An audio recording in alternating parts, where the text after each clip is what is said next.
Bismillahirrahmanirrahim. Islamic Foundation, Toronto, Canada. Today is Friday, 26th of August, 2005. The Holy Quranul Kareem is taking care of us. All creation is doing the tasbih of Allah.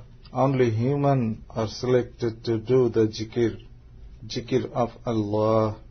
Doing tasbih is like a job and zikr is like friendship. The following bayan is presented by our honorable guest, Hazrat Maulana Abdul Mazid Nadim Sahib Damad Barakatuhu. Alhamdulillah. وحده والصلاة والسلام على من لا نبي بعده وعلى آله وأصحابه الذين أوفوا عهده الذين هم مفاتيح الرحمة ومصابيح الغرر. أعوذ بالله من الشيطان الرجيم. بسم الله الرحمن الرحيم. ظهر الفساد في البر والبحر بما كسبت أيدي الناس ليذيقهم بعض الذي عملوا لعلهم يرجعون. صدق الله العظيم.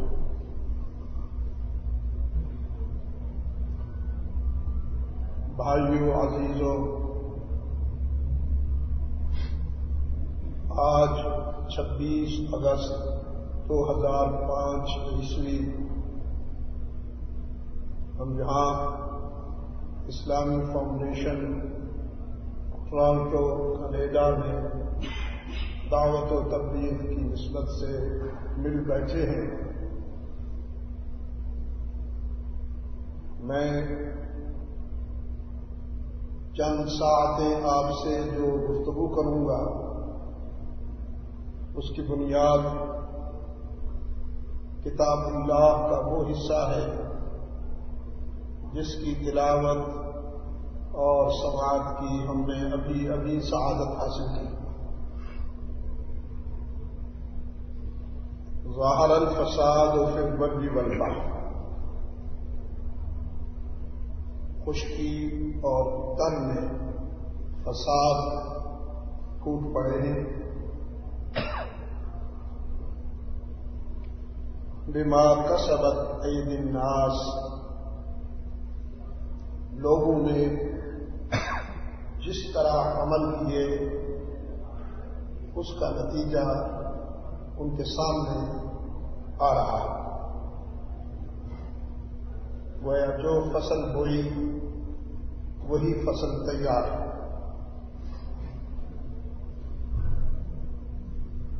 لِيُذِيقَهُمْ بَعْضَ الَّذِي عَمِلُوا، ان کو دنیا میں یہ صورتحال جو فساد کی شکل میں پیش آ رہی ہے، اللہ کی مرضی یہ ہے لعلہم یرجعون، تاکہ یہ خیر کی طرف لوٹ آئیں اور اپنے مرکز سے وابستگی اختیار کریں. تقریباً لفظی ترجمہ. ایسے معلوم ہوتا ہے کہ یہ آیہ کریمہ آج کے حالات کے مطابق نازل ہو. قرآن کریم بنی نوع انسان کی ہر دور میں رہنمائی کرتا چلا آ رہا ہے اور اس نے حشر تک عالم انسانیت کو روشنی فراہم کرنی ہے. صرف یہی ایک دستور العمل، یہی ایک آسمانی کتاب ہے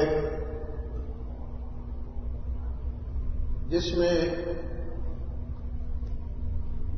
آج تک نہ کوئی کمی ہو سکی، نہ بیشی، نہ زیادتی، نہ اسے تبدیل کیا جا سکا، نہ اس کا توڑ ہو سکا۔ اس کی حفاظت کی ذمہ داری بھی اس لیے اللہ نے لے رکھی۔ انسانوں میں سے کوئی بھی طبقہ قرآن کریم کی حفاظت کا دعویٰ نہیں کر سکتا۔ علماء، اولیاء، صدیقین، شہداء، رعایا، حکمران، یہ سب کے سب یہ نہیں کہہ سکتے کہ قرآن ہماری وجہ سے محفوظ ہے۔ سچ یہ ہے کہ ہم قرآن کی وجہ سے محفوظ ہیں۔ یہ دنیا کی منفرد کتاب ہے جو اپنی قوم کی حفاظت کرتی ہے۔ باقی تمام کتابوں کی حفاظت اقوام کرتی ہیں، قرآن اپنی قوم کی حفاظت کرتا ہے۔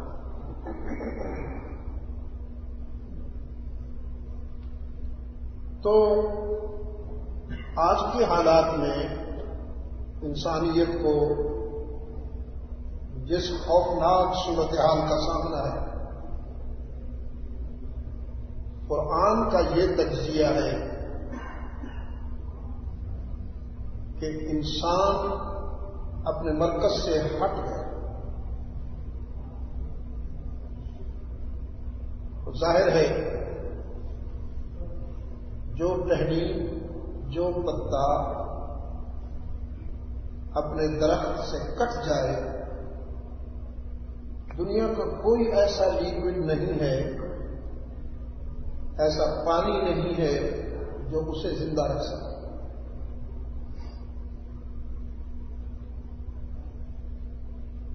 مچھلی کو پانی چاہیے بھائی، سونے کے ڈھیر پہ رکھ دیجئے، ہیروں اور جواہرات میں اسے رکھ دیجئے، مر جائے۔ اسے زندہ رہنے کے لیے صرف پانی چاہے وہ میلا کچیلا ہی کیوں نہ۔ اگر صاف ستھرا پانی مل جائے تو خوش ہو کر جی لے گی، میلا کچیلا مل جائے تو ذرا پریشان ہوگی، زندہ رہے گی۔ انسان کو اللہ کا تعلق چاہیے۔ جب اللہ سے اس کا تعلق بحال ہوگا تو پھر دنیا بھی اس کے لیے باعث سکون بنے گی۔ ہم جب اللہ سے دعا کرتے ہیں ربنا آتنا فی الدنیا حسنۃ، یہ دعا اللہ نے سکھائی ہے۔ حق تعالی نے اپنے بندوں سے کہا کہ تم اس طرح مجھ سے مانگو، اے ہمارے رب ہماری دنیا کو بہتر فرما دے، تو پھر آخرت حسنہ، اور آخرت کی منزل بھی ہمارے لیے آسان فرما دے۔ جب پیغمبر دعا مانگتا ہے تو وہ پہلے آخرت کو سامنے رکھتا ہے، جب کوئی غیر نبی دعا مانگتا ہے تو پہلے دنیا کی بات کرتا ہے۔ سیدنا سلیمان علیہ السلام نے اللہ سے قوت مانگی تھی خیر کی اشاعت کے لیے۔ خیر کی اشاعت کے لیے بھی قوت چاہیے، سارے کام دعاؤں سے نہیں چلتے۔ تو فرمایا رب اغفر لی، سب سے پہلے رب اغفر لی، یا اللہ میری آخرت بنا دے، وَهَبْ لِي مُلْكًا لَا يَنبَغِي لِأَحَدٍ مِّن بَعْدِي، اور پھر تو مجھے سلطنت بھی عطا فرما جو اور میری سلطنت، میری قوت جیسی کسی اور کو سلطنت میرے دور میں نہ ملے۔ من بعدی سے مفسرین نے یہ کانسیپٹ دیا ہے کہ وہ دور جو سیدنا سلیمان علیہ السلام سے تعلق رکھتا ہے، اس لیے کہ سب سے بڑی قوت جس کی حدود کسی خاص علاقے تک محدود نہیں ہے، جس کا ایریا کسی خاص علاقے تک محدود نہیں، پورے عالم میں جو پھیل گئی وہ قوت اور سلطنت تو اللہ کے آخری رسول اور اس کے محبوب کو ملی صلی اللہ علیہ وسلم۔ تو فرمایا رب اغفر لی، پہلے آخرت پھر دنیا۔ لیکن ہم جب اللہ سے مانگتے ہیں تو چونکہ رب العالمین خالق ہے، علیم بذات الصدور ہے، ہمارے احساسات اور جذبات کو اللہ سے زیادہ کون سمجھتا ہے؟ شیرخوار بچے کی کیفیات کو اسے دودھ پلانے والی ماں اتنا خوب نہیں سمجھتی جتنا اللہ اپنے بندوں کے احساسات کو سمجھتا ہے۔ تو اس نے کہا پہلے دنیا مانگ لو پھر آخرت کی خیر مانگو۔ تو اللہ سے تعلق کے بعد ہماری دنیا بھی ہمیں سکون پہنچائے گی، ورنہ یہ دنیا وہ سزا دے گی، وہ ٹھوکنے لگائے گی کہ دنیا کو چاہنے والوں کی طبیعت صاف ہو جائے۔ رب العالمین نے فرمایا من کان یرید حرث الآخرۃ نزد له فی حرثہ ومن کان یرید حرث الدنیا نؤتیہ منہا وما له فی الآخرۃ من نصیب۔ ہم سے جو دنیا مانگتا ہے ہم اسے دنیا دے دیتے ہیں، لیکن آخرت میں اس کا کوئی حصہ نہیں، اور جو ہم سے آخرت مانگتا ہے ہم اسے آخرت دیتے ہیں۔ تو دنیا مانگنے والے اور آخرت مانگنے والے میں فرق یہ ہے کہ دنیا مانگنے والے کو دنیا اس کی مرضی کے مطابق ملتی ہے، اور آخرت مانگنے والے کو آخرت کی کامیابی ہم اپنی مرضی کے مطابق دیتے ہیں۔ تو اب انسان کا ظرف، انسان کی طلب تو ظاہر ہے انسان کی طرح کمزور ہوگی اور انسان کی طرح محدود ہوگی۔ تو رب العالمین نے فرمایا ہم سے جو آخرت طلب کرتا ہے ہم اس کو اس کی طلب اور اس کے دامن کے مطابق نہیں عطا فرماتے، اپنے کرم کے مطابق عطا فرماتے۔ لیکن ملتی تو سب کو ہے، جس نے دنیا مانگنی ہے اللہ تعالیٰ نے اس کو دنیا دینی ہے، اور جس نے آخرت مانگنی ہے اس کو آخرت ملنی ہے۔ میں نے گزشتہ رات بھی کہا مدینہ مسجد میں کہ ان اللہ بالناس لرؤوف الرحیم، بالمسلمین نہیں، بالمؤمنین نہیں، بالاولیاء والمتقین نہیں، بالناس، مسلمانوں کے ساتھ، اولیاء اللہ کے ساتھ، متقین کے ساتھ بے شک وہ رؤوف رحیم ہے، اس میں کوئی شک نہیں۔ لیکن کہنا یہ ہے کہ اللہ پوری انسانیت کے لیے رؤوف ہے، رحیم ہے۔ رسول اکرم صلی اللہ علیہ وسلم نے فرمایا الناس عیال اللہ، اس کائنات میں سارے انسان اس طرح ہیں جیسے کسی گھر کے افراد ہوتے ہیں، اور جس طرح گھر کا بڑا اپنے گھر کے سارے چھوٹے بڑوں سے محبت کرتا ہے، صحت مندوں سے بھی محبت کرتا ہے، بیماروں سے بھی محبت کرتا ہے، جو نارمل ہیں ان سے بھی محبت کرتا ہے، جو اسپیشل ہیں یا اب نارمل ہیں ان سے بھی پیار کرتا ہے، تو حق تعالی تمام انسانوں سے خالق ہونے کے ناطے، رب ہونے کے ناطے سب سے پیار کرتا ہے اور سب کو رزق بھی دیتا ہے۔ تو عصر حاضر کے انسان نے دنیا کو چاہا، مادیت کی طرف چلا گیا اور اس پر محنت کی، خوب ترقی کر لی، ہواؤں میں اڑتا ہے، وہ فاصلے جو مہینوں میں طے ہوتے تھے منٹوں میں ہوتے ہیں، مواصلات کے ذرائع تیز رفتار ہو گئے ہیں، پیغام رسانی کا معاملہ کتنا سنجیدہ اور پیچیدہ ہوا کرتا تھا، اب آپ کی جیب میں اتنا چھوٹا سا جن ہے وہ پوری دنیا سے آپ کا رابطہ کرا دیتا ہے، اور اس قدر یہ کمبخت پھیلا ہوا ہے کہ حرم میں بھی پریشان کرتا ہے۔ وہ اللہ کے بندے تو پتہ نہیں کیا بے تکلفی ہے ان کی، نماز کے دوران جو کسی کا سیل بجا اس نے نکال کے کہا نہ پھر صلاح کل بعد الصلاۃ، اور پھر غسل، اور نماز بھی جاری ہے ماشاءاللہ۔ یہ ایک چھوٹا سا آلہ ہے، آپ دیکھیے اس کی شرارتیں دیکھیے اور اس کی افادیت دیکھیے۔ کچھ دنوں کے بعد کیا کیا سامنے آنے والا ہے وہ آنے والے لوگ دیکھیں۔ ابھی اس کے کرم کا سلسلہ بند نہیں ہوا، اس کے احسانات لمیٹڈ نہیں ہیں، اس کے احسانات کی کوئی حد نہیں ہے، اس نے تو اور کرم کرنا ہے، لیکن انسان کیا کرتا ہے اس کے ساتھ یہ وقت بتائے۔ آج کے انسان نے اللہ کے مقابلے میں دنیا کو قبول کر لیا، دنیا کو چاہا، پریشان نظر آتا ہے۔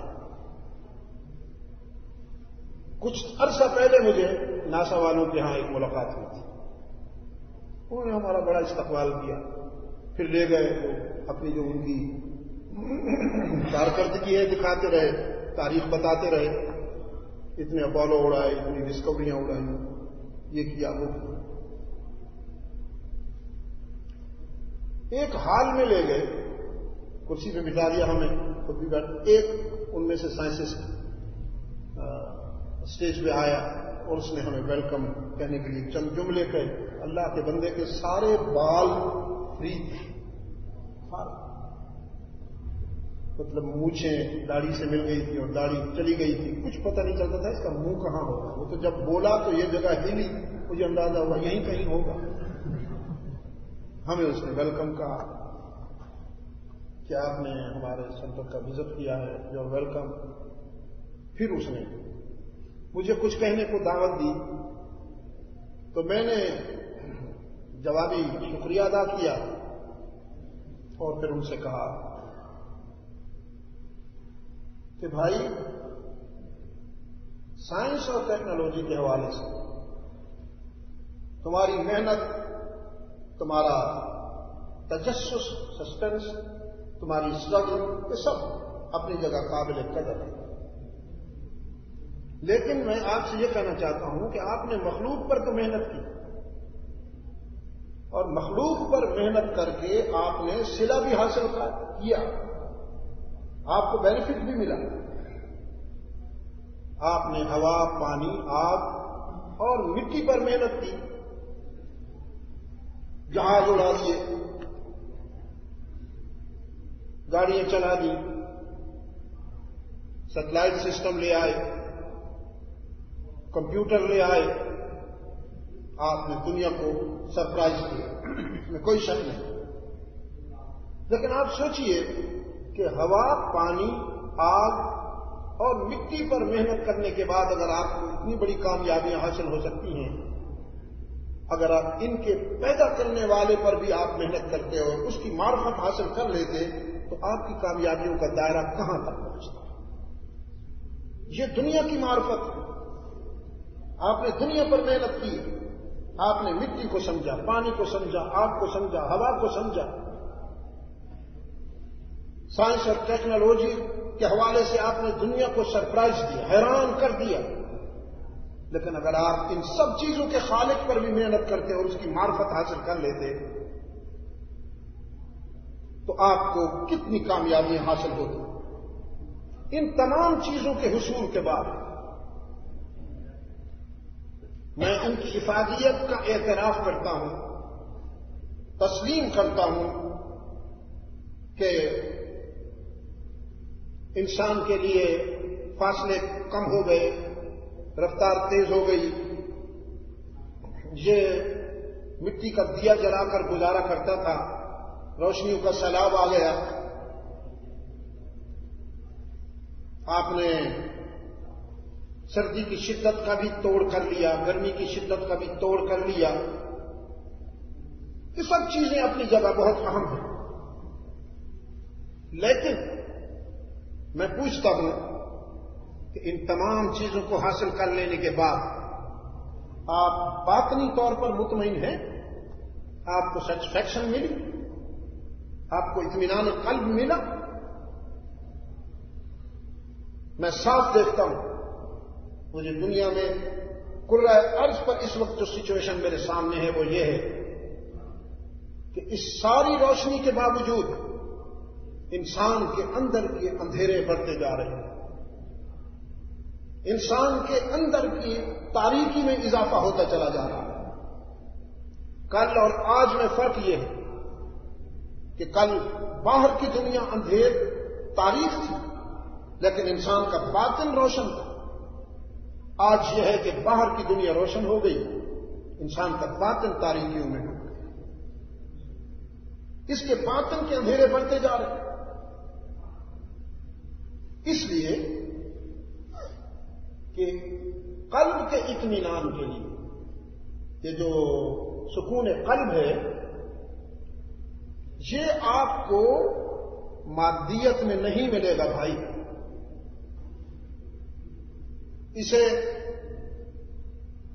پتھروں، سیمنٹ اور سٹیل سے بنی ہوئی عمارتوں سے رہائش ملے گی، اطمینان نہیں ملے گا۔ آپ بہت ہی مہنگا ترین بیڈ خرید سکتے ہیں لیکن نیند نہیں خرید سکتے۔ عمارتوں سے آپ کو رہائش ملے گی، اطمینان قلب نہیں ملے گا۔ بینک بیلنس بڑھتا جائے گا، آپ کی ٹینشن بھی بڑھتی جائے گی۔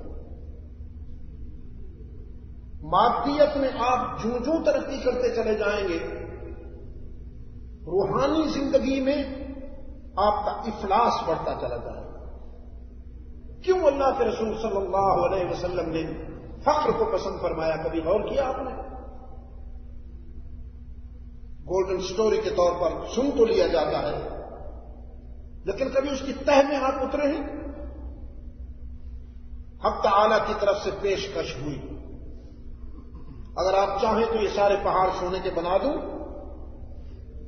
پیشکش بعد میں کی، سونے کا پہلے بنا دیا انہیں۔ وہ سونا آج تک ختم نہیں ہوا اور نہ قیامت تک ختم ہوگا۔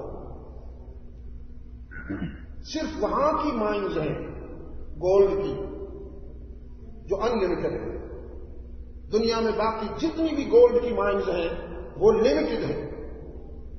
اللہ نے پہلے سونے کا بنا دیا، پھر اپنے محبوب صلی اللہ علیہ وسلم سے فرمایا چاہو تو ان سب کو سونے کا بناؤ؟ رحمت عالم صلی اللہ علیہ وسلم نے فرمایا نہیں میرے اللہ، مجھے سونا نہیں چاہیے، مجھے تیری مسکراہٹ چاہیے، مجھے تیری رضا چاہیے، میں فقیر ہو کر زندہ رہنا چاہتا ہوں۔ الفقر فخری، میرا فقر میرا ناز ہے۔ آپ صلی اللہ علیہ وسلم نے فقر کی زندگی گزاری، کبھی ریشم کا لباس نہیں پہنا۔ اگر آپ کی سمجھ میں بات آ جائے، بالخصوص میرے گجرات کے مسلمان جن کو اللہ نے یہ عزت دی ہے کہ وہ خیر کو جلدی پکڑتے ہیں، میں نے گجرات میں ان سے کہا بچیوں کے نام امہات المومنین کے ناموں پر رکھو، ہزاروں نام رکھ دیے، چھوٹے سے مارجن میں صحابہ کے ناموں پر رکھو، ہزاروں نام رکھ دیے، ان کے آباء و اجداد نے انبیاء کے نام رکھے اپنے بچوں پر، اور کہیں کہیں تو بہت ہی لطیفے بنے کہ بیٹے کا نام ابراہیم ہے اور باپ کا نام اسماعیل ہے، بیٹے کا نام آدم ہے اور باپ کا نام موسیٰ ہے۔ تو بڑا لطف آیا کہ یہ خوب رہی بھائی۔ اب میں نے ان کو ترغیب دی حضرات صحابہ اور امہات المومنین کے اسماء گرامی کی طرف، اللہ ان کو جزائے خیر عطا فرمائے۔ مجھے ذاتی طور پر معلوم ہے کہ ہزاروں بچوں اور بچیوں کے نام انہوں نے امہات المومنین اور حضرات صحابہ رضوان اللہ علیہ اجمعین کے ناموں پر اور اہل بیت کے ناموں پر رکھے۔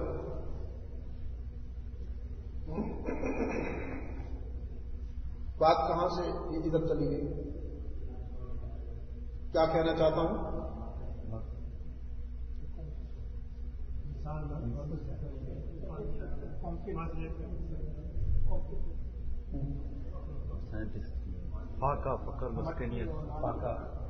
رسول اکرم صلی اللہ علیہ وسلم نے جو کہنا چاہتا ہوں آپ کو میں اصل میں متوجہ کرنے کے لیے تاکہ آپ بہت ہی توجہ سے یہ بات سنیں اور دل میں اس کو جگہ دیں۔ رسول اکرم صلی اللہ علیہ وسلم نے صرف 2 ریشیں استعمال کی کپڑے میں، کاٹن اور وول۔ ان 2 کے علاوہ آپ صلی اللہ علیہ وسلم نے کوئی ریشہ استعمال نہیں فرمایا۔ آپ کہیں گے کہ پولیسٹر یا یہ ٹیٹرون وغیرہ تو اس وقت تھے نہیں، تو اب پہلے تو ہم کہتے تھے، آپ میڈیکل سائنس بھی کہتے ہیں، ڈاکٹر حضرات بھی کہتے ہیں کہ پولیسٹر اور ٹیفلون جو ہیں یہ گارمنٹ پوائزن ہے، اس سے بچنا چاہیے۔ آپ کسی پلاسٹک کے لفافے میں ہاتھ رکھیں، تھوڑی دیر میں پسینہ آ جائے گا، اس لیے کہ پلاسٹک میں جو ہوا آپ کو ملنی چاہیے باہر سے نہیں آ سکتی، اور جو حرارت باہر جانی چاہیے وہ باہر نہیں جا سکتی، تو اس میں آپ کے ہاتھ پلاسٹک میں اگر بند کر دیے جائیں تو وہ پسینہ آ جاتا ہے۔ تو پھر جب پوری باڈی، آپ کا پورا جسم پولیسٹر اور ٹیفلون کے لباس میں بند ہو جائے گا تو ظاہر ہے کہ ان نیچرل ان بیلنس ٹیمپریچر آپ کی باڈی پر کنٹینیوز رہے گا۔ اگر آپ کاٹن کی طرف آ جائیں، وول کی طرف آ جائیں، تو اتباع سنت بھی ہوگی اور عافیت بھی میسر آئے گی آپ کو۔ اور سچی بات تو یہ ہے کہ ساری عافیت سنت کی اتباع میں ہے بھائی۔ ہم اسی وقت مار کھا جاتے ہیں جب سنت کی اتباع چھوٹ جاتی ہے ہمارے ہاتھ سے۔ اللہ کے رسول صلی اللہ علیہ وسلم نے گوشت کو کبھی گھی میں نہیں بنایا، گھی کو علیحدہ سالن کہا، گوشت کو علیحدہ، کبھی گھی میں نہیں بنایا۔ 2 صورتوں میں صرف گوشت کو آپ صلی اللہ علیہ وسلم نے استعمال فرمایا، بوائل کیا یا بھون لیا، جس کو آپ باربیکیو کہتے ہیں۔ ان 2 کے علاوہ کوئی صورت نہیں۔ آٹا آپ نے ساری زندگی انچھنا استعمال کیا، اور وہ بھی جو کا۔ حضور صلی اللہ علیہ وسلم کی سیرت میں کہیں چھلنی کا آپ کو تذکرہ نہیں ملے گا۔ ام المومنین فرماتی ہیں، مخدومۃ المسلمین سیدہ عائشہ صدیقہ رضی اللہ عنہا فرماتی ہیں کہ ہم خانوادہ رسالت کے لوگ کبھی آٹے کو چھانا نہیں کرتے تھے، بس جو چھلکے اوپر نظر آتے تھے ہم ان کو پھونک ڈالتے تھے بس۔ اب جدید میڈیکل سائنس بھی یہی کہتی ہے کہ اگر میدا چھوڑ دیا جائے اور براؤن فلور کی طرف آیا جائے، موٹے آٹے کو استعمال کیا جائے، تو انسان کئی بیماریوں سے محفوظ رہتا ہے، بالخصوص ذیابیطس سے۔ ہارٹ کے جو مسائل ہیں، ذیابیطس ہو جائے گا تو پھر سارے امراض خود بخود تشریف لے آئیں گے۔ یہ الامراض ہے کمبا۔ ڈائبٹیز آئی، ہارٹ کا پرابلم ہوا، کڈنی کا پرابلم ہوا، اعضاء رئیسہ تباہ ہونا شروع ہو گئے۔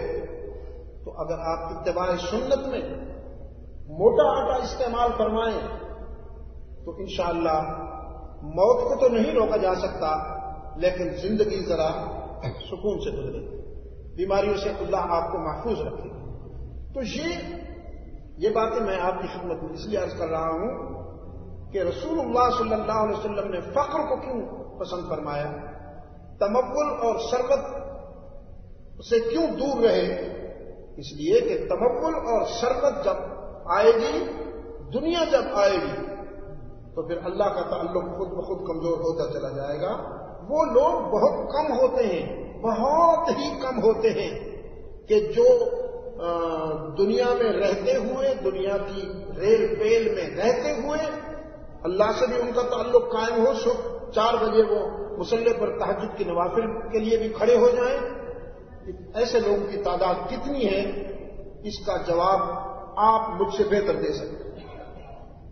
ورنہ ہوتا یہ ہے کہ دنیا میں جوں اضافہ ہوتا چلا جائے گا، اللہ کا تعلق کمزور ہوتا چلا جائے گا۔ رسول اللہ صلی اللہ علیہ وسلم نے فرمایا، مجھے یہ اندیشہ نہیں ہے کہ تم اپنی بدعمالیوں کے نتیجہ میں گزشتہ قوموں کی طرح بندر بن جاؤ گے یا کوئی دوسرے اینیملز بن جاؤ گے. مجھے سارا اندیشہ یہ ہے کہ دنیا کی فراوانی اور روپے پیسے کی ریل پھیر تمہیں مار ڈالے, مال کی کثرت تمہیں تباہ کر دے. تو عصر حاضر کا انسان جو میٹر میں بہت آگے چلا گیا, میٹیریلزم اس میں غالب آ گیا, لیکن اس کے باطن کی جو ویرانی ہے اور باطن کی تاریکی ہے وہ اسے بے چین رکھتی ہے, اسے سکون میسر نہیں آ رہا. قرآن کریم نے اس کا حل آپ کو پیش کیا. اس دن میں نے غالباً جامع ابو بکر میں یہ بات کہی تھی. آپ میں سے میرا خیال ہے کچھ احباب وہاں تشریف نہیں رکھتے تھے, آپ کو بھی کہتے. ہم بھی پریشان ہوتے ہیں, رسول اکرم صلی اللہ علیہ وسلم بھی پریشان ہوتے تھے. تو ہماری اور اللہ کے رسول کی پریشانی میں کیا فرق ہے؟ ہم اس سے پریشان ہوتے ہیں کہ جو کچھ ہم دنیا کے حوالے سے چاہتے ہیں کہ یہ بھی ملنا چاہیے, یہ بھی ملنا چاہیے, یہ بھی ملنا چاہیے, وہ کیوں نہیں مل رہا؟ اللہ کے خزانے میں تو کوئی کمی نہیں, وہ کیوں ہماری بات نہیں مانتا؟ گاڑی پرانی ہوگی, نہیں ہونی چاہیے, مکان چھوٹا ہے, بڑا ہونا چاہیے, بینک بیلنس محدود ہے, ذرا اور بڑھ جانا چاہیے. اس کے خزانے میں کون سی کمی ہے؟ بھائی اس کے خزانے میں کمی نہیں ہے, ہمارا ظرف چھوٹا ہے. فرمایا ان من شیء الا عندنا خزائن,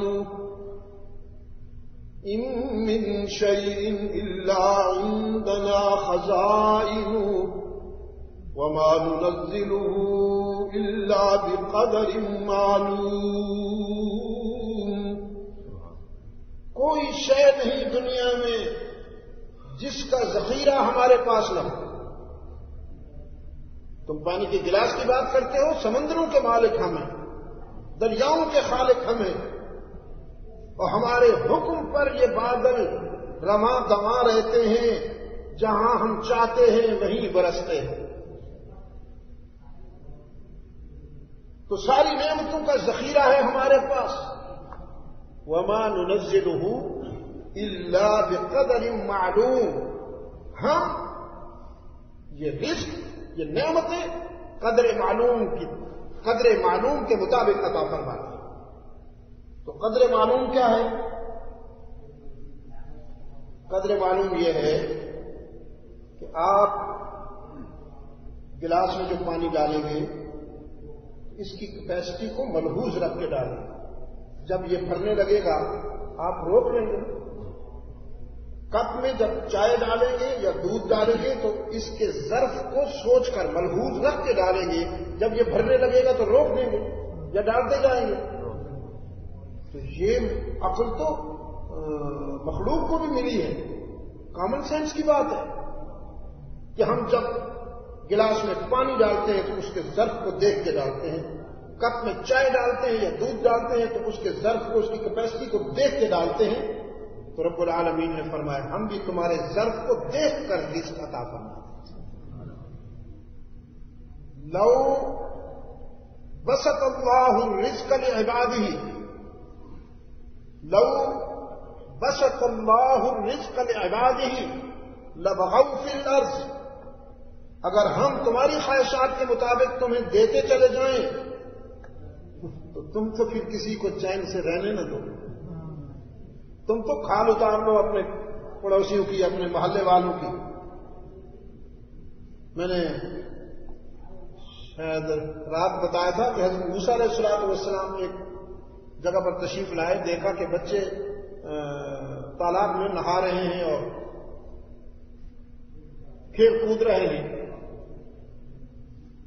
آپ سوئمنگ کہتے ہیں, اس وقت تالاب ہوتے تھے, بس اس میں نہا رہے ہیں.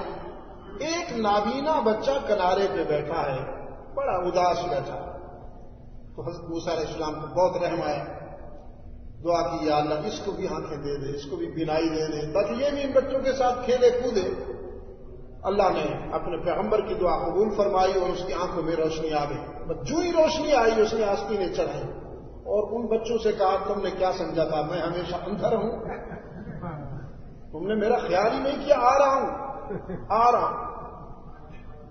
بس جب اترا ہے تالاب میں تو ایک ایک کو پکڑ کے اس نے ہوتے دینا شروع کیا. چیخ و پکار شروع ہو گئی. سب بھاگنے لگے. جو اس کے ہاتھ میں آ گئے تھے وہ چیخ رہے ہیں. حضرت موسیٰ علیہ السلام حیران کھڑے ربنا ما خلقت هذا باطلا سبحانك. یا اللہ تو نے اپنی مخلوق کو اپنی حکمت کے مطابق پیدا فرمایا. پاک ہے تو پاک ہے. یا اللہ اس کو پہلی ہی حالت میں بھیج دے واپس. اس کو میں وڈرا کرتا ہوں, اپنی رائے وڈرا کرتا ہوں. اس کو پہلی حالت میں یہ کسی کو جینے نہیں دے گا. لو بسط اللہ الرزق لعباده لبغوا فی الارض. اگر ہم تمہاری خواہشات کے مطابق دیتے چلے جائیں تو قرۂ ارض پہ بغاوت اور فساد کے شعلے بھڑک اٹھیں گے. ولکن ينزل بقدر ما یشاء. تم جب ہم سے مانگتے ہو نا تو پھر ہم اپنے کرم سے اپنی حکمت کے مطابق عطا فرماتے ہیں. اور جو دعائیں تمہاری قبول نہیں ہوتی نا دنیا میں وہ بھی رائے گاہ نہیں جاتی. وہ ذخیرہ ہوتی جاتی ہیں, آخرت کے لیے ذخیرہ ہوتی جاتی ہیں. اور ان کی وہ قیمت پڑتی ہے کہ رحمت عالم صلی اللہ علیہ وسلم نے فرمایا انسان جب اپنی ان دعاؤں کا ثمر دیکھے گا حشر میں, ان دعاؤں پر اللہ کی طرف سے دیا جانے والا اجر دیکھے گا جو دنیا میں قبول نہیں ہوئی بظاہر, تو تمنا کرے گا اے کاش دنیا میں میری کوئی بھی دعا قبول نہ ہو. اتنا بڑا اجر مل گیا, اتنا بڑا اجر مل گیا. اللہ سے مانگنا بھی محبت کی دلیل ہے. کیا کہا میں نے؟ اللہ سے مانگنا بھی اللہ سے پیار کی دلیل ہے, اللہ سے محبت کی دلیل ہے. اب اس کی مثال دیتا ہوں. جب چھوٹا بچہ اپنے باپ سے ڈیمانڈ کرتا ہے, کوئی چیز مانگتا ہے, تو پھر کسی باپ کے دل سے پوچھئے کہ اس وقت اس کے دل میں محبت کی کیسی لہریں اٹھتی کہ یا اللہ تیرا شکر ہے تم نے مجھے صاحب اولاد کر دیا, مجھے بیٹا دیا ہے. کوئی مجھ سے مانگنے والا تو ہے, کوئی مجھ سے مانگنے. ایک میرے روحانی تعلق والے دوست ہیں, فرینکفرٹ میں رہتے ہیں, جرمنی میں. تقریباً بٹوین 50 and 60 ان کی وہ ہے ایج ہے. رمضان المبارک کی 26 تاریخ تھی, یعنی 27ویں کی شب تھی. اس کا فون آیا افطاری کے بعد. کہنے لگا حضرت شاہ صاحب میں اس وقت تک لا ولد ہوں, میری کوئی اولاد نہیں, اور میں بہت ترستا ہوں کہ میری کوئی بیٹی, میرا کوئی بیٹا مجھ سے کبھی کوئی ڈیمانڈ تو کرے, مجھ سے کہے کہ ابو ہمیں یہ چاہیے, ہمیں یہ چاہیے, ہمیں یہ چاہیے. اور پھر اس نے رونا شروع کیا کہ آپ دعا فرمائیں کہ اللہ تعالیٰ مجھے ایک صالح بیٹا دے دے. تو میں نے اس سے کہا میاں افتخار تم اللہ سے مانگو, میں بھی دعا کرتا ہوں. تم خوش نصیب ہو کہ تم نے صالح بیٹے کی تمنا کی. ہاں صالح بیٹا. دیکھیے نا جی, 2 ٹانگوں والے جانور تو ہر گھر میں پیدا ہوتے ہیں, لیکن صالح اور نیک بیٹا, وفادار بیٹا کسی گھر میں پیدا ہوتا ہے. ڈھاکہ میں میرے بزرگ جہاں میں ٹھہرتا ہوں 7 روزہ میں رہتے تھے, ایک بیٹا تھا ان کا, وہ بھی بچوں والا تھا. ہم ایک دن رات کو دیر سے آئے, کسی کانفرنس میں شرکت کرتے, تو حاجی صاحب میرے بیڈ پہ آ کے بیٹھ گیا. وہ بچہ مہمانوں کو سنبھال رہا تھا. یہ حاجی صاحب مجھ سے کہنے لگے ایسا دعا کیجیے کہ اللہ مجھے اس موذی سے نجات دے. یا اللہ, ایک تو تیرا بیٹا ہے حاجی صاحب اور تو اس سے نجات چاہتا ہے.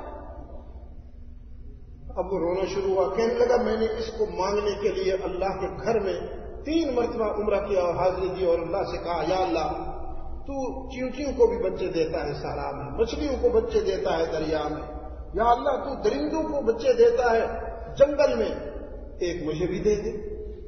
تو میں نے کہا یہ ہے آپ کی بیسک نیڈ, بیسک. اللہ سے آپ نے صرف بچہ مانگا، نیک اولاد نہ مانگی. سیدنا ابراہیم علیہ السلام جب مانگتے ہیں تو فرماتے ہیں رب هب لی من الصالحین، اور جب سیدنا زکریا مانگتے ہیں تو عرض کرتے ہیں رب هب لی من لدنک ذریۃ طیبہ، من لدنک ذریۃ طیبہ.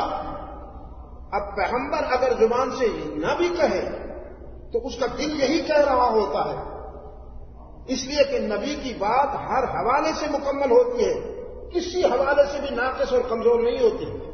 لیکن وہ الفاظ بھی لائے ہیں رب هب لی من الصالحین، رب هب لی من لدنک ذریۃ طیبہ. تو یہ ہمیں سکھانے کے لیے کہ اللہ سے یوں مانگا کرو.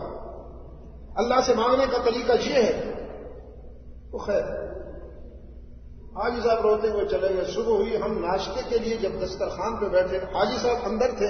ان کا فرزند جو چیزیں ہمارے سامنے رکھ رہا تھا، میرے قریب آگے کہتا ہے شاہ صاحب ڈھاکہ میں جتنے بڑے بڑے بزرگ تھے سارے اللہ کو پیارے ہو گئے، دعا کریں میرے والد صاحب بھی اللہ کو پیارے ہو گئے. یہ ابھی تک نہیں مرتا. یا اللہ، میں نے کہا کہ وہ اس سے تنگ ہے، یہ اس سے تنگ ہے. یہ بات نہیں.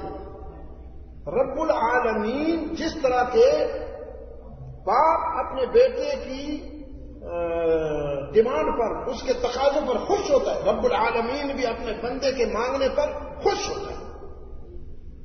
رسول اللہ صلی اللہ علیہ وسلم نے فرمایا دعاء هو العبادہ، اللہ سے مانگنا بھی عبادت ہے.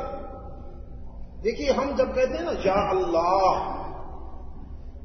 یا اللہ، یہ بھی عبادت ہے، چاہے صرف منہ سے نکلے، اس کی قیمت پڑے گی. لیکن اگر دل سے نکلے تو بہت ہی زیادہ قیمت پڑے گی. ایک حدیث میں نے رات بھی بیان کی تھی وہاں غالباً مدینہ مسجد میں، کہ اللہ اپنے ایک بندے کو جنت میں بھیجنے کا حکم فرمائیں گے. وہ کہے گا یا اللہ کس نیکی پر مجھے جنت میں بھیجا جا رہا ہے؟ مجھے تو یاد نہیں ہے کوئی ایسی بات، کوئی ایسا عمل کہ میں جنت میں چلا جاؤں. تو رب العالمین فرمائیں گے ایک رات تو نے سوتے ہوئے کروٹ جب لی تھی تو بے ساختہ تیری زبان سے یا اللہ نکلا تھا، او اللہ نکلا تھا، آج اس کے بدلے تجھے جنت دی جائے. تو اللہ کی جو رحمت ہے، اہل نظر نے کہا بہانمی جو ہے، بہانمی جو ہے، وہ لمبے چوڑے اعمال نہیں، اس کی رحمت تو بہانہ ڈھونڈتی ہے کہ میرا بندہ کوئی بہانہ کرے اور میں اسے معاف کروں. وہ حدیث بھی آپ نے سن رکھی ہوگی، علماء نے آپ کو سنائی ہوگی کہ حشر میں ایک شخص کے اعمال کا جب وزن ہوگا میزان میں جب اس کے اعمال تلیں گے تو ایک نیکی، ایک عمل کم پڑ جائے گا. وہ عرض کرے گا یا اللہ یہاں میرے والدین بھی ہیں، میرے دوست بھی ہیں، میرے بھائی بھی ہیں، میری برادری بھی ہے، میرے ہموطن سارے یہاں ہیں، مجھے تھوڑی سی مہلت مل جائے، میں ایک نیکی ہے کسی سے لے آتا ہوں. حق تعالی فرمائیں گے جاؤ لے آؤ. وہ جا کے والدین سے کہے گا تو کل نفس بما کسبت رہینہ، جی لا تزر وازرۃ وزر اخرى کا منظر ہوگا. شخص نفسا نفسی میں مبتلا ہوگا، برادری بھی سوری کہہ دے گی، دوست بھی سوری کہہ دیں گے، یہاں تک کہ ماں بھی سوری کہہ دے گی. ماں کہے گی بیٹا اگر کچھ دے سکتے ہو تو مجھے دے دو، تیرا تو کام خراب ہو گیا کہ ایک نیکی کم ہو گئی، تو پھر اب اعمال میرے کھاتے میں ڈال جاؤ تاکہ میری بگڑی بن جائے. مایوس ہو کے جب واپس آئے گا تو اللہ کا ایک بندہ اس کو راستے میں ملے گا. وہ کہے گا کیا بات ہے، بہت پریشان ہو. وہ کہے گا یار ایک نیکی چاہیے تھی، کوئی بھی نہیں دے گا. وہ کہے گا ایک نیکی ملنے سے کیا ہوگا؟ اس نے کہا جنت ملتی ہے، میرٹ بھی آ جاؤں گا. تو وہ اللہ کا بندہ کہے گا اگر ایک نیکی سے تجھے جنت ملتی ہے تو میرے پاس ہے ہی ایک، بولے جا. جب وہ نیکی لے لے گا تو پھر حق تعالی سے عرض کرے گا یا اللہ ایک نیکی کی کمی تھی جو مل گئی ہے، اب میرٹ پہ ہوں، اپنا کرم فرما دے. رب العالمین فرمائیں گے اس نے دی. عرض کرے گا تیرے اس بندے نے. رب العالمین فرمائیں گے تو پھر تم دونوں جنت میں۔ سبحان اللہ۔ اس لیے کہ اس نے تجھ پہ مہربانی کی، تجھ پر احسان کیا ہے کہ اپنی ایک نیکی بھی تجھے دے دی، تو میں پھر اس پر کیوں نہ کرم فرماؤں، میں کیوں نہ اس پر احسان کروں۔ تو اس کی رحمت کو بہانے ڈھونڈ رہی ہے بھائی، وہ بہانہ کیجیے۔ میں دعا کرتا ہوں کہ آپ دل سے اللہ کو یاد کریں، دل سے اللہ کو پیار کریں۔ اپنے جیسے انسانوں سے ہم سنسیئر ہو کر محبت کرتے ہیں، پیار کرتے ہیں، فخر کرتے ہیں، یہ فلاں میرا دوست ہے، یہ فلاں میرا دوست ہے۔ اپنے جیسے، جس طرح ہم ضعیف ہیں وہ بھی ضعیف ہیں، جس طرح ہم فانی ہیں وہ بھی فانی ہیں، جس طرح ہم ناقص ہیں وہ بھی ناقص ہیں۔ تو پھر جو باقی ہے، جو کامل ہے، جو قوی ہے، اس سے کیوں نہیں آپ سچی دوستی کرتے؟ وہ دوستی کے جس میں دل شامل ہے، اور اسی سے بگڑی بنے گی، صرف اسی سے بگڑی بنے گی، اللہ کی دوستی سے اور اللہ کے پیار سے۔ ان کو بھی سمجھایا جائے، یہ جو بیچارے دنیا میں کھو گئے ہیں، اتنی اونچی اونچی بلڈنگیں بنا ڈالی، اتنے بڑے بڑے پلازے بنا ڈالے، لیکن سکون سے ترستے ہیں، سکون سے ترستے ہیں، اس لیے کہ یہ بھی تو اللہ کی مخلوق ہے۔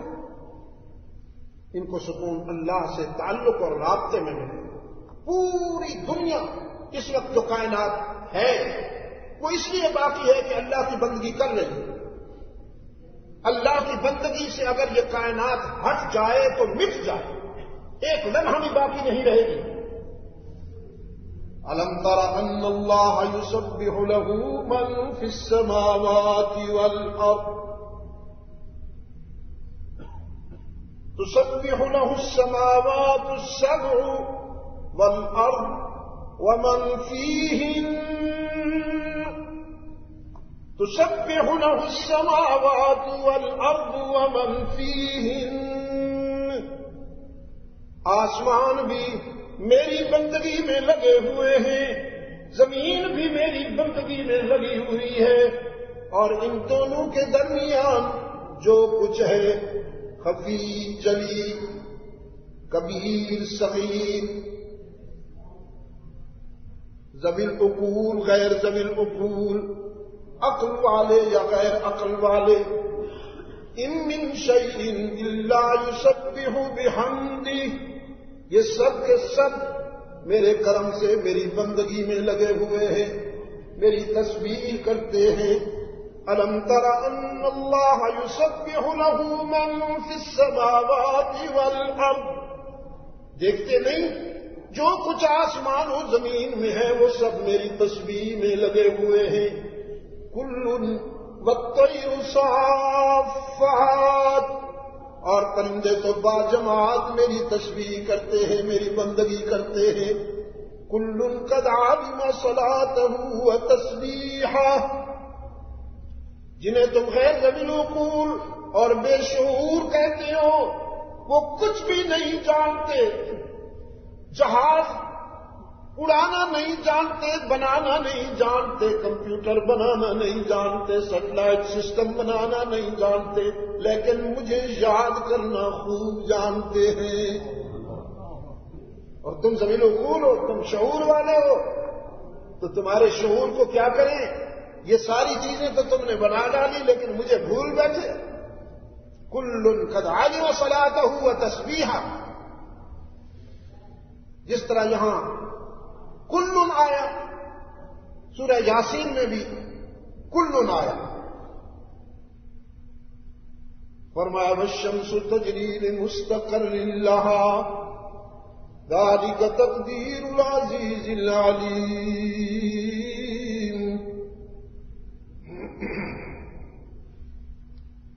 والقمر قدرناه منازل حتى عاد كالعرجون القديم لا الشمس ينبغي لها أن تدرك القمر ولا الليل سابق النهار وكل في فلك يسبحون۔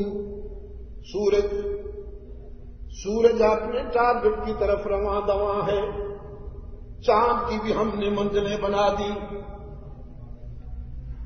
صدیاں گزر گئیں، سورج نے کبھی چاند کو ڈسٹرب نہیں کیا، چاند نے کبھی سورج کا راستہ نہیں روکا۔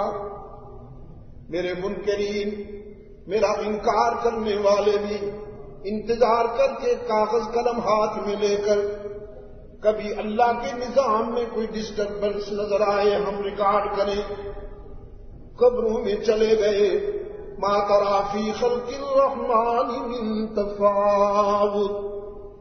سورج ٹھیک وقت پر دفتر حاضری دیتا ہے، چاند بھی ٹھیک وقت پر دفتر حاضری دیتا ہے۔ تمہارے بنائے ہوئے سیارے ٹکرا جاتے ہیں، گر جاتے ہیں، لیکن میرے نظام میں رائی کے برابر بھی کوئی فطور نہیں نکالو گے۔ کبھی ستارے آپس میں نہیں ٹکرائے، کبھی سورج اور چاند آپس میں نہیں ٹکرائے۔ کل فی فلک یسبحون، سب کے سب آسمان کے دامن میں میری تسبیح کر رہے ہیں۔ اللہ آپ کو وہ کان عطا کرے کہ آپ سن سکیں، وہ آنکھیں عطا فرمائے کہ دیکھ سکیں، بصیرت والی۔ آسمان کے دامن میں گونج سنائی دیتی ہے، گونج، آسمان کے دامن میں گونج سنائی دیتی ہے، کرۂ عرش پر بھی گونج سنائی دیتی ہے۔ سبحان اللہ و بحمدہ، سبحان اللہ العظیم۔ امام بخاری رحمت اللہ علیہ نے اپنے مجموعہ احادیث میں آخر میں یہی حدیث لائے اور فرمایا کلمتان کلمتان حبیبتان الی الرحمن خفیفتان علی اللسان ثقیلتان فی المیزان۔ دو کلمے جو اللہ کو بہت محبوب ہیں، زبان پر ادا کرنے میں ہلکے پھلکے ہیں اور میزان میں بہت وزنی ہیں۔ سبحان اللہ و بحمدہ، سبحان اللہ العظیم۔ کیوں یہ حدیث لایا امام بخاری نور اللہ مرقدہ؟ اس لیے کہ تسبیح سبحان اللہ و بحمدہ سبحان اللہ العظیم یہ وظیفہ فطرت ہے، وظیفہ فطرت ہے۔ پوری کائنات تسبیح کر رہی ہے۔ رب العالمین نے فرمایا اذکروا اللہ ذکرا کثیرا، اذکروا اللہ ذکرا کثیرا، ذکر کرو، میرا ذکر کرو، بہت زیادہ ذکر کرو۔ وسبحوا بکرۃ واصیلا، اور صبح و شام میری تسبیح کرو۔ ذکر صرف انسان کے لیے ہے اور تسبیح پوری کائنات کے لیے۔ یاد رکھیں گے؟ سمجھ رہے ہو؟ سچ بتاؤ، تمہاری بے زبانی نے مجھے بہت پریشان کر رکھا۔ ایسے محسوس ہو رہا ہے جیسے میں قبروں پہ پتھر نہیں ہوتے ان سے خطاب کر رہا ہوں۔ یاد رکھو گے، ذکر صرف انسان کرتا ہے، ذکر صرف انسان کرتا ہے۔ اس کو اس کے سٹیٹس کے مطابق جو کہ اشرف ہے نا مخلوقات میں، تو حق تعالی نے فرمایا ذکر کرو، اذکرونی، تم میرا ذکر کرو، اذکرکم، میں تمہاری یاد کروں گا، میں تمہیں یاد کروں گا، تم مجھے یاد کرو۔ تمہارا ذکر بندے کی حیثیت سے ہوگا اور میرا ذکر معبود کی حیثیت سے ہوگا۔ صرف انسانوں سے کہا ہے قرآن کریم نے، نہ آسمانوں سے کہا، نہ زمین سے کہا، نہ پرندوں سے کہا، نہ ستاروں سے کہا، نہ سورج سے کہا، نہ چاند سے کہا کہ میری اذکرونی، مجھے یاد کرو، اس لیے کہ ذکر وہ نہیں کرتے، وہ صرف تسبیح کرتے ہیں، اور انہیں کہنے کی اس لیے ضرورت نہیں کہ وہ تسبیح چھوڑ نہیں سکتے، وہ اللہ کی تسبیح چھوڑ نہیں سکتے۔ دیکھیے، ایک ہے دوستی اور ایک ہے نوکری۔ دوستی اور نوکری میں فرق ہے۔ نوکر مجبور ہوتا ہے، جاب جو ہے، جاب میرے بہت اچھے عزیز ہیں، وہ چلے جاتے ہیں، سارا دن نظر نہیں آتے، شام کو آتے ہیں، کیا ہوا بھائی، کہاں تھے؟ اتنی دور سے تو میں آیا ہوا ہوں، چھوڑ کر چلے گئے۔ تو بیچارے مرجھائے ہوئے کہتے ہیں حضرت نوکری تو پھر نوکری، ہم جاب پہ گئے۔ ایک ہے نوکری، اس میں مجبوری ہے، اور ایک ہے دوستی۔ دوستی میں جبر نہیں چلتا، دوستی میں آزادی ہے۔ تو باقی ساری مخلوق اللہ کی نوکر ہے، انسان اللہ کا دوست ہے، اس کو دوست کی حیثیت ہے۔ خلیل اللہ نوری نہیں، انسانوں میں سے ہے، کلیم اللہ بھی انسانوں میں سے ہیں، مسیح اللہ بھی انسانوں میں سے ہیں، ذبیح اللہ بھی انسانوں میں سے ہیں، اور حبیب اللہ بھی انسانوں میں سے ہیں علیہم السلام۔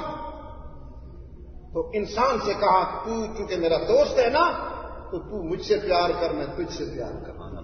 اذکرونی اذکرکم کا ترجمہ تو مجھ سے پیار کر، میں تجھ سے پیار کروں۔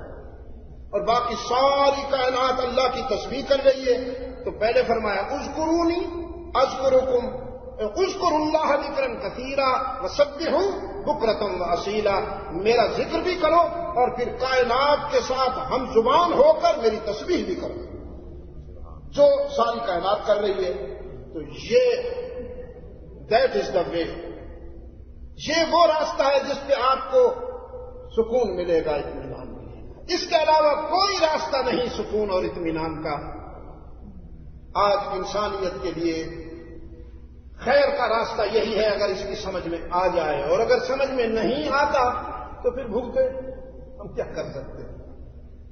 اللہ آپ کو اور مجھے اپنے یاد کی توفیق عطا فرمائے، اللہ آپ کو اور مجھے اپنے وفادار بندوں میں شامل فرمائے، رسول اللہ صلی اللہ علیہ وسلم کی غلامی کا شرف اور عزت عطا فرمائے۔ جس طرح ہم اپنی ذات کے لیے سوچتے ہیں، اپنے بچوں کے لیے سوچتے ہیں، اللہ کرے کہ ہم اس کے دین کے لیے بھی سوچیں، کچھ وقت دعوت اور تبلیغ کے حوالے سے بھی خاص کر دیں۔ اللہ کی کروڑوں رحمتیں ہوں محمد الیاس پر، جنہوں نے دعوت اور تبلیغ کا ایک ایسا مسنون سلسلہ شروع کیا کہ جس کی برکات آج پوری دنیا میں نظر آتی ہیں۔ خیر کا پہلو یہی ہے بھائی، باقی تو ہر طرف فساد دکھائی دیتا ہے۔ تلک الدار الآخرہ، نہیں میں نے تشکیل تو کرنی ہی نہیں، ترغیب دینی ہے بھائی۔ مجھے پتا ہے آپ کو اللہ تعالیٰ نے نوازا ہے اپنے کرم سے کہ میں آج صرف ترغیب دوں گا۔ تلک الدار الآخرہ نجعلها للذین لا یریدون علوا فی الارض ولا فسادا، یہ جو آخرت کی کامیابی ہے یہ ان لوگوں کو ملے گی جو دنیا میں فساد نہیں کرتے اور تکبر نہیں کرتے۔ آخرت کی کامیابی صرف ان کے لیے ہے جو دنیا میں فساد نہیں کرتے اور تکبر نہیں کرتے۔ والعاقبۃ للمتقین، اور آخرت کی کامیابی تو اہل تقوی کے لیے۔ بس اس راستے پر آ جائیے اور اللہ کے وفادار بندوں میں شامل ہو جائیے، اللہ تعالی آپ کا حامی و ناصر ہو۔ یہ ایک ہال میں ایک کمرے میں بیٹھ کر باتیں کرنا بہرحال میرے لیے بڑا امتحان ہوتا ہے۔ کھلے جلسوں میں باتیں کرنے کے عادی ہیں، اور جہاں ہزاروں اور لاکھوں لوگ ہوتے ہیں، بنگال میں جاتا ہوں تو بلا مبالغہ لاکھوں لوگ۔ ایک جلسے میں جب میں دعا مانگ رہا تھا تو ہیلی کاپٹر اوپر آیا، اس کے شور میں میری دعا کہاں سنائی دیتی، تو میں سوچنے لگا میں کیا کروں۔ تو وہاں کے دوستوں نے مجھے کان میں کہا کہ یہ آپ کو یہاں سے اٹھانے آیا ہے اور ریسٹ ہاؤس میں لے جائے گا، اس لیے کہ یہ جو 1.5 ملین سے زیادہ لوگ بیٹھے ہوئے تا حد نظر سیلاب کا انسانی سروں کا، یہ دعا کے بعد مسافے کے لیے ٹوٹ پڑیں گے، ان کو کوئی نہیں روک سکتا ہے، اور جب یہ مسافے کے لیے ٹوٹ پڑیں گے تو آپ کی زندگی خطرے میں، یہ نہیں کہ آپ کے کپڑے پھٹ جائیں گے، آپ کی جان چلی جائے گی۔ اس لیے سوچا گیا تو انتظامیہ نے یہ طے کیا کہ اسی طرح ہیلی کاپٹر سے ان کو اٹھا لیا جائے۔ وہ اس میں سے چیئر نیچے نکل آئی، مجھے بٹھا دیا گیا اور اس نے اٹھا لیا۔ تو اب میں آپ کے سامنے کوشش وہی کر رہا ہوں کہ میں اپنے فرض کی ادائیگی میں کوئی کوتاہی نہ کروں، سننے والا لاکھوں کا اجتماع ہو یا ایک اللہ کا بندہ ہو، میں جو میرا فرض ہے اس میں کوئی کوتاہی نہ کر سکوں۔ محمد انور نے مجھے ایک جوانی کا وہ یاد دلایا کہ ہم نے اس دور میں قرآن سنا تھا۔ آج میں بڑھاپے کی منزل میں ہوں اور زندگی کے سفر کا اختتامی حصہ چل رہا ہے۔ مسنون زندگی تو پوری ہوگی، اب بونس میں جی رہا ہوں. مسنون زندگی تو 63 ایئرس ہے جی، تو 63 سال تو پورے ہو گئے. اب میں 65 سال میں داخل ہو گیا تھا، یہ جو اپریل گزرا ہے، تو اب بونس میں جی رہا ہوں. آپ دعا فرما دیں زندگی کے بقیہ لمحات بھی اللہ تعالی اپنے دین کے لیے قبول فرما لیں. آخر دعوانا الحمدللہ رب العالمین. بسم اللہ الرحمن الرحیم. اللهم صل علی محمد النبی الأمی وعلى آلہ وبارک وسلم. ربنا آتنا في الدنيا حسنة وفي الآخرة حسنة وقنا عذاب النار. ربنا ظلمنا أنفسنا وإن لم تغفر لنا وترحمنا لنكونن من الخاسرين. ربنا اغفر لنا ولإخواننا الذين سبقونا بالإيمان. ربنا هب لنا من أزواجنا وذرياتنا قرة أعين واجعلنا للمتقين إماما. اللهم ثبتنا على صراط المستقيم واحفظنا من كل بلاء الدنيا وعذاب الآخرة. اللهم أرنا الحق حقا وارزقنا اتباعه وأرنا الباطل باطلا وارزقنا اجتنابا منه. حبب إلينا الإيمان وزينه في قلوبنا وكره إلينا الكفر والفسوق والعصيان واجعلنا من الراشدين. اللهم اجعلنا من الفائزين واجعلنا من المفلحين واجعلنا من المستغفرين بالأسحار واجعلنا من الذين لا خوف عليهم ولا هم يحزنون. یا اللہ امت مسلمہ کی مدد فرما. پوری دنیا میں مسلمان جہاں کہیں مظلوم و مجبور ہے ان کی دستگیری فرما. یا اللہ ہماری خطائیں معاف فرما، ہمارے گناہوں کو معاف فرما دے. بے شک ہم نے تیری نہیں مانی کہ ہم بہت کمزور ہیں، تو ہماری مان لے کہ تجھ سے زیادہ قوت والا کوئی نہیں. ہمیں اور ہماری اولادوں کو یا اللہ ہر فتنے سے معافی و معمول فرما دے. بیماروں کو اپنے کرم سے شفائے عاجلہ عطا فرما. تیرے جن بندوں نے دعا کے لیے کہا انہیں بھی اور باقی سب روحانی جسمانی بیماروں کو شفائے کاملہ عطا فرما. اس مرکز کی کامیابی کی دعا کرتا ہوں. اللہ تعالیٰ اس کو اپنے دین کی اشاعت کے لیے اور فرزندان اسلام کی فکری اور نظریاتی تعمیر کے لیے قبول فرما دے. آپ سب حضرات کے لیے بھی دعا کرتا ہوں جو تشریف لائے اور اتنی دیر تک میری باتیں سنی. صلی اللہ تعالیٰ علی خیر خلقہ محمد وآلہ وبارک وسلم.